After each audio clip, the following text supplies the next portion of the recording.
Hello, and welcome to the Office of the Patriot.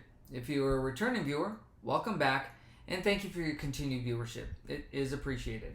My name is Myron Ybarra, and I'm your host. Today's discussion is going to focus on de-incentivizing positions in the federal government, specifically the House and the Senate. I hear this conversation come up every once in a while where people are tired of their legislative representatives and suggest that to solve the problem, the House and the Senate should have mandatory term limits. And in all honesty, I see the appeal. However, it won't solve the problem people believe it will solve. You see, enacting term limits for Congress will just cost taxpayers billions of dollars in the future, and we will still have the same inept people running and staying in office.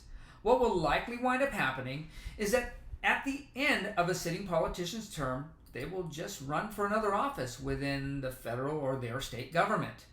And to ensure their successful campaign and transition to their next elected position, they will sponsor some type of legacy bill that will be marketed to help their constituency, but in reality it'll cost them and their children higher taxes in the future. Also, mandatory term limits do not do away with the primary incentive to run for office, and that is money. So, if term limits are not the answer, what is? I believe having the Senate and House congressional positions made to be part-time, like they were when the first federal Congress met in 1789. In fact, one of the signers of the Declaration of Independence, Roger Sherman of Connecticut, advocated for a part-time legislature. He stated, representatives ought to return home and mix with the people. By remaining at the seat of government, they would acquire the habit of place, which might differ from those of their constituents, meaning these politicians would forget who sent them there and why. The primary argument I always hear against having a part-time Congress is that the complexity of our society requires full-time legislators to ensure government budgets are audited and passed and laws are debated and enacted. So sorry, but I beg to differ. According to Congress.gov website, the 117th Congress scheduled calendar for the year 2021, Congress just had 101 voting days and only 59 committee days for a total of 160 days. Now, I don't know about you, but that sounds a lot like a part-time job to me.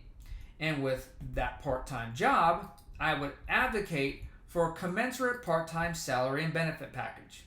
Currently, senators and House members have a base salary of $174,000 per year. If they are leaders within their party, the base salary raises to $193,400 per year.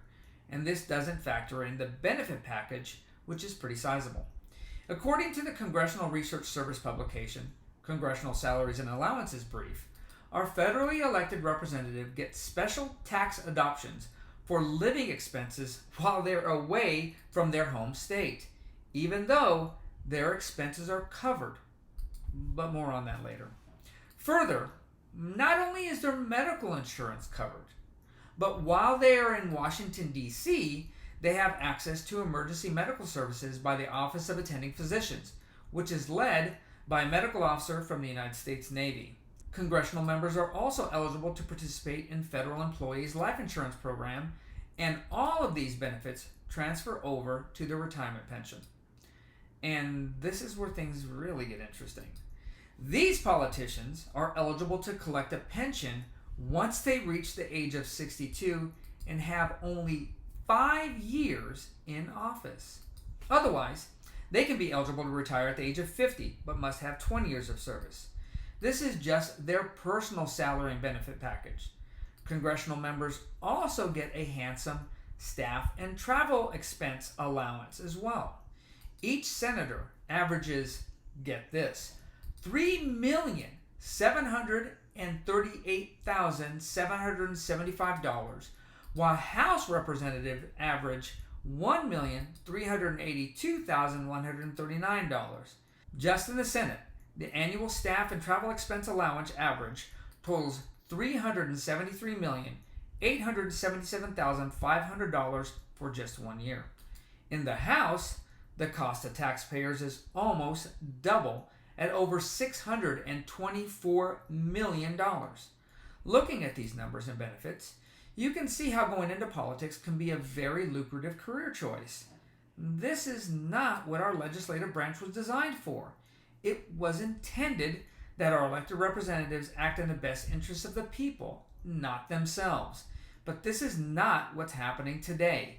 Our federal legislature appears to be more interested in keeping their perks as opposed to doing their job. And by removing the enticement of money for federal legislative office, I believe a significant portion of these current crop of people would resign their positions in search of more lucrative private careers. This in turn would make room for benevolent private citizens who have a genuine interest in maintaining our constitutional republic as opposed to the self-idolizing buffoons who currently hold office. These people either forgot or never believed in the idea of our constitutional republic and in public service. I've been looking at the growing political divide between Democrats and Republicans for quite some time.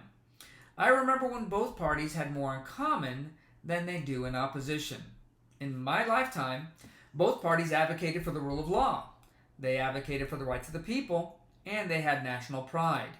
Our differences were primarily economic in nature, where conservative Republicans believed in the idea of conservative money flow, and this is where open market dictated the direction of economic growth.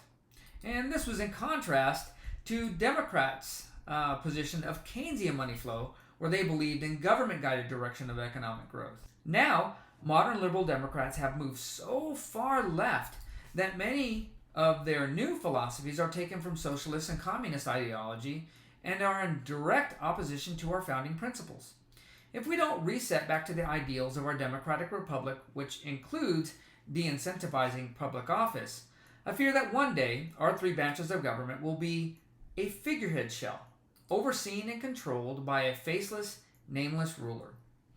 And the grand experiment, known as the United States of America, will be lost, even to history, because it would be too dangerous to the regime to allow anyone to remember what once was.